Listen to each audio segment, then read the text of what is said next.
Hello, everyone, and welcome to the TI 2026 recap of day one. So, we had a bit of an interesting day, gotta be honest about that one. So, my overall read on the day was the field is not as widespread as I thought it would be, honestly. Some of the favorites did what they did, but a few other teams did stumble, and some other teams actually showed up pretty nicely. For example, Spirit is one of the bigger teams that I would put down there. They showed off their favorite status. Gotta be honest, for me, Yandex did the same thing with this, with completely obliterating Huligani. So that kind of worked out. Liquid made a statement about how they would go into the top of this whole, make it a top six rather right now. One of the other ones is, of course, Falcons, because they kind of put themselves in a status where I would say they're very, very close to being in the top team. But if we want to go over that one, we will go into specific stocks of each team right now. So for today, we're gonna forego the power ranking I did want to do, but there's a reason for that. Actually a very simple one. I feel like I can't really rank the teams that good right now after this one day of TI and a lot of jumping around through the games. So one of the teams that had a big stock increase, I would say, is Spirit. They played well versus XG, got the 2-0 there. That was their first game, which really looked strong. Very good draft. Game 2 was a bit more of a back and forth, but most importantly, they played very well around Yataro, and a few of their teammates collapsed, especially, and Laurel, who will get a mention later on in the video because there has been something going on there which I feel like I should mention. They stepped up and gave Yataro a good combined playstyle to really go apart from that one. So Yandex moved up a bit, but that's more like how they kind of just did it. They showed what they had to do, really, to be honest, a bit in in their matchup versus Huligani. They strangled Huligani methodically out of the game, honestly, with that one. So I would say that's quite nicely done there. So they did what a favorite should do versus a weaker opponent, and honestly, that's how you want to go about it. Vision. Vision is very interesting. I feel like they are okay where they were at the start, but they did slip up a bit. Gotta be honest about that one. They did win both series they played today, which was pretty good. But if you drop a match versus TR and the Falcons game, which we will talk about later on, because that was a series that is really the banger of a series. Got to be honest about that one, but it kind of slipped down a bit there, and I would say they gotta catch themselves up. They did go out 2-0, so they're gonna have a challenger for the next series, which we will talk about in a moment. So, and the guys who will challenge Vision are the Boom Boys, and those they got a 2 over Iron Wing, which wasn't very clean. Let's be honest about that one. Um, Especially that since Iron Wings built up a 30,000 gold lead, I think it was 35,000, almost 35,000 at the end. As soon as that collapsed, but they did pull themselves through. GPK's puck looked amazing that game, which is kind of funny because the scoreline did not show that at all. He had plays in there where I would say, "Oh my god, how did he get that out there?" To be honest about that one, the scoreline was 4, 8, and 13 for GPK in that game. I'm like, yeah, but that doesn't show how he played that game, and that's something to keep in mind, to be honest. So the next team up is Falcons. Are the biggest team that moved up. Honestly, they didn't completely enter the favorite tier. They would have had to beat Vision in my eyes to really do that, but they moved up quite well. LGD gave them a pretty big surprise in the first game. Got to be honest about that one. That was a pretty good game. And Falcons did show some weaknesses in the series, to be honest, so that's going to be part about that one. Once Malron's Husker, who everybody was praising at the start of the day, got beaten in the first game immediately. But Falcons adapted, won the series out, and then they had the series versus Vision, which was a pretty strong one. Falcons did lose that one, unfortunately, but they played so well. It was very close. And as I said, we're probably going to talk about that a bit later further. So let's move on to the next team. So Liquid is the next team up, as I said, and that is going to be them. I would say they're one cleanly over VG 2-0. Got to do quite nicely about that one. They are hopefuls right now. It looks like they kind of found their stride pretty much. But I would say the real challenge is going to be tomorrow, the first series, where they hit Yandex. Yandex versus Liquid is Liquid's measuring stick right now. If Liquid can show a good thing versus Yandex, they could move up to Falcons and maybe even hop over the fence if they get Yandex down. But we got to see how that one goes. Now we got Aurora on the clip, and I mean they played decently versus Gamer Legion. That's not something to say against them really. However, there were moments where I felt like they put themselves pretty hard into a situation, and they got their measuring stick tomorrow as well. We'll see how they do that one because they got Spirit up next. So yeah, that could be interesting, and that's gonna be kind of what you got to look at.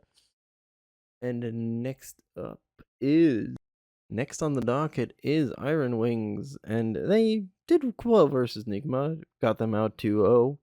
I mean, I was not very high on Nigma anyway, so that's kind of like where I would say, okay, I'm fine with that. But then they had the Boom Boys next up, and that went to 3 games, and they did build a good lead, but I feel like they showed their problem. That's going to be a big one, and they have to close out games, and one of the games, I would discuss what their plan is, but that's going to come up later on because that is one of the surprises of this tournament for my eyes, to be honest. But we'll see how everybody else thinks about that one. And with that, we move on to the next team. Extreme Gaming is that team, and the 2-0 does hurt quite a bit for the confidence I had in them being a dark horse. However, they played very competitive. Game 1, I gotta say, Spirit just had the better draft, no question about it. They played it out perfectly, and the Spectre just didn't work out for Ahmed there. Game 2 was very competitive for that one, and they played it out nicely. It was just a bit lacking in the end, especially since there was like the combination of the Underlord for collapse that just kind of destroyed the PL, which was a bit unexpected, but well played out, honestly, about that one, and gave Yataro enough room to really play it out. And they have tomorrow a game versus Gamer Legion where they can kind of prove themselves, which I feel like is the most important part about that one. If they beat Gamer Legion, I feel a bit better about it. However, we got to keep an eye out for that one. And since we're talking about the Chinese teams, we're going to move on to the next one. Vici Gaming. I mean, I was a bit more on the downside with them after seeing a lot of their games, especially off the one-win Essence tournament, which I just mentioned at the Essence. It didn't go well for them really. Team like would play that one out pretty strong, and Huligani is the next opponent, so VG can bring up their confidence. I feel like I was always kind of like they're going to be in the elimination round, and then kind of like do or die game, and whoever has more mental there would probably win that one out. But yeah, that's how I feel about them. So let's see how Nigma went about. They had a bit of an interesting start, gotta be honest about that one. They got obliterated completely by Iron Wings, which was a very bad start, but then they answered it off again with a 2-0 against OG. I mean, OG is kind of like a team I'm not really looking at and being like, yo, that's a team I'm seeing there. I feel like it's a very interesting team with how they're going about it, an SEA team for them completely, but it's just lacking a bit, I feel like right now, but that's something that you got to keep in mind here. And we will move on to a very surprising team, honestly, with that one. So LGD is next there, who had a good series, got to be honest, against the Falcons, which was really good at the start. got me back into this because, well, there were some issues which I will talk about after I'm done with the teams, so that's a thing we gotta keep in mind right now. But LGD, I'm kind of mixed about their situation. As I said, good games versus Falcons, forced Falcons into game three, winning that first one, making the Husker bleed, so that was pretty good. But then after that, they went to the lower the 001 bracket where they got Team Resistance, the worst in my eyes, the worst Chinese team, but they did catch themselves off. Got to be honest about that, but I don't know. It just feels like they're a bit off there, to be honest. Thompson has been showing quite nicely. The gyrocopter was not a diffuser gyrocopter, but it was a gyrocopter. Didn't look as good as I think they wanted it to be, and after that, they kind of had to sit themselves down to decide a bit. But you can see some small cracks there between the team where, like, Thompson wants to do the one thing, and they kind of have to find a way around it. But I feel like this could work out later on, and I feel like they're going to get into the elimination bracket as well. So the team from China had the least expectations of Team Resistance, and they moved up. That's not a question about it. They moved up. They made Vision work for the 2-1, which that amazed me actually that they got Vision to bleed there. And then LGD had to go 3 as well, so that's a bit of something, but they seem like an annoying squad to play against. They kind of have their structure that they kind of just pick out draw every game. Is what I've seen at least. Most of the games they do have a draw there.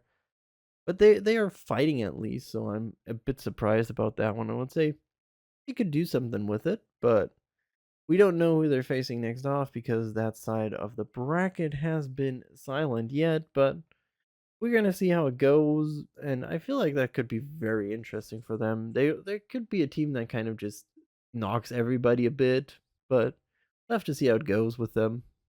So the second to last team is Hooligani, and I don't like them. I don't like them at all. They went in with Yandex. Yandex just obliterated them. Position one Alchemist failed completely versus Yandex. Yandex starved them out, which is a bit of a surprise that they were that far behind.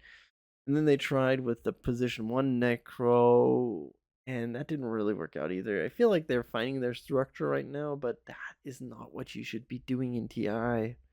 Should have a structure setting down, being like, okay, we know what we want to play, and go in there, win some games. And Hooligani just doesn't feel that for me right now. And last but not, well, right now they are kind of least, but that's another thing about that. The mighty OG had a rough day. Boom Boys knocked them out pretty hard there, and then Enigma went in there and just knocked them down as well. So, not really much to say about them. They kind of have to find their footing right now, and feel like they're likely to be in the 4-0-4-1 0-4-1-4 bracket. It hurts a bit to say that about OG, but it is what it is, honestly. So a few things that I figured out during this tournament, actually, or rather during this first day. Which one was the Spirit XG games were really good. Spirit was not holding back, honestly. They first picked Yatoro Zero in both games, which was a big surprise. XG kind of went opposite there, but that kind of screwed him over in the first game. And the tombstone just didn't work. Just worked out well for the whole thing. But Spirit had a great drafts in there. The second game, they picked out draw once again. And they picked up a surprising mid laner, which I'm going to talk about, I think, in a few seconds. But it was a really good series. If you want to watch like two, 3 series, I would recommend at least the Spirit XG game series as one of them. The other one will come up soon, but that is probably my biggest recommendation. The other one is the biggest recommendation of the day. Even if it's just one game, there's one game you should watch if you love Dota, honestly. But we'll talk about that in a moment. So, what I wanted to say is there was a very big surprise pick, to be honest, and that was the core IOs that popped up. So the panel was talking about the core IOs. I was like, okay, interesting. So we had two core IOs in the first day. One was Laurel in the mid lane for Spirit in the second game versus XG, where he enabled Yataro and Collapse to completely go bonkers with this game. And that worked out pretty well for them. Good relocates, good setups, everything was very nicely done. But there was a second IO, and that was from Iron Wings. And they went position 1 IO, which, I mean, we saw in TI already that one's happened. That was Ana, who did quite a bit. OG had a great run with that core IO. However, that was an right click IO. This IO went Shiva Ags, Sheepstick, and Octarine core, which makes him a great utility hero, but that's not what your position 1 should be. Especially if you got an Earthshaker, a Centaur, Hoodwink, and Tusk. Those are not characters. I mean, you could work with the Hoodwink, but Hoodwink doesn't have the money to really get enabled that hard with the damage. And it's not like where IO works. It depends on how you do the draft and how you use the IO. And I'm interested to see if we're going to see more teams experiment with this one. I feel like Vision are going to show it a few more times. Either they get respect banned or not. And speaking of respect bans, we had Falcons having a big respect ban through all the series, I think except one game. Yeah, one game. They got that one out. The Enchantress. That is a pick that nobody really wants to give to Falcons, which makes a lot of sense because during the Essence 2 tournament, they had a great run with this Enchantress and worked out that quite well. Yeah, I mean, the problem was as well, Falcons experimented with the Mars. They did pull him out in the first game, got obliterated, and then decided, okay, we know we can't use that really, but it's going to be very interesting how that one goes around. And the Husker has shown to be bleeding, so Falcons had a bit of their pool kind of challenged in a way, which is very interesting, I feel like, right now. And I'm interested to see if other teams will challenge the pools further in this way against Falcons, and generally in the tournament. It's going to be very, very exciting to see how this one goes. And now we got the. If you watch one whole match of this whole day, I would say Vision versus Falcons. That is the game you should be picking up. Really, honestly, those games you should be picking up. If you don't have the time for all three games, because well, they did go pretty long, especially the third one. Pick up the third one. Trust me on that one. 90 minutes. It's pure Dota, pure craziness. To give a few highlights of that one, we had a lot of things going on. We had Divine Rapier season after the 60-minute mark, so that kind of tells you we had fun. It was not one, there was not two, there were a few more rapiers in there. And that was just a fun way to go about it. And it descended into madness completely with buybacks and everything till it got ended off. But as I said, if you want one game, that's the game. Trust me on that one. So basically, what I want to say as well, day one was a bit of a rough one, honestly, for TI. We had a few production issues. We had So basically, I got up at like what was it, 3:20 in the morning to watch TI. I was like, okay, 3:30. We got a half an hour pre-show. Cool, cool, cool. We got then for the games, and then 4 passed, and then 4:30 passed.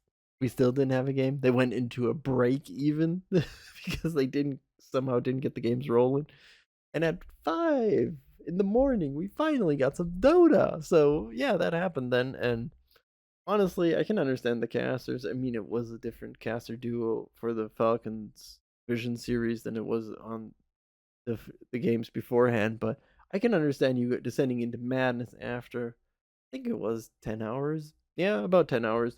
Dota. So yeah, it makes a lot of sense. It's descending into chaos. As I said, my series of the day would be the Vision versus Falcon series. And if you can only pick one game up, pick game 3.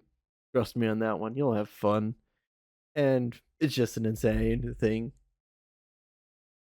So, and we only know the first block for the second day, which is going to be Liquid versus Yandex. I feel like that's going to be a real rating match. It's going to be the measuring stick for Liquid, how they go with Yandex. And Yandex kind of have to prove that they belong up there still. Spirit versus Aurora shows the same thing, and Spirit has shown quite nicely up. XG versus Gamer Legion. I feel like that's the bounce back game that XG really want. I'm kind of happy that both the Chinese teams didn't get put together there, because I feel like that would have been very, very rough. And then last but not least is Hooligani versus VG, where I would say VG kind of have to show something now, because Liquid showed them up. They didn't look good in the Essence tournament, so that's kind of a bit about that one. And I would say right now, the Chinese, they kind of have to catch themselves up. All of the teams went down. At least 0-1. TR went down 0-2, which is reasonable, honestly, because as I said, I didn't rate them high, really. But they did show that they kind of have a fight in them.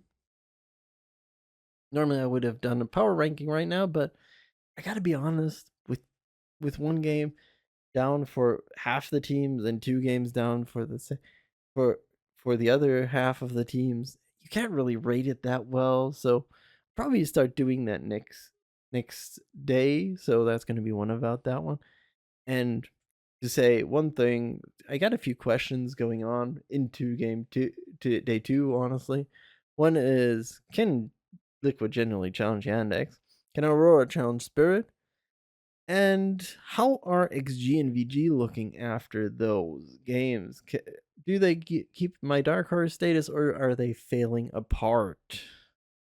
Or are they failing and falling apart, honestly? So, anyway, that's all from me for today. Thank you so much for watching. Like and subscribe if you want to, and hope to see you in the next one. Bye bye!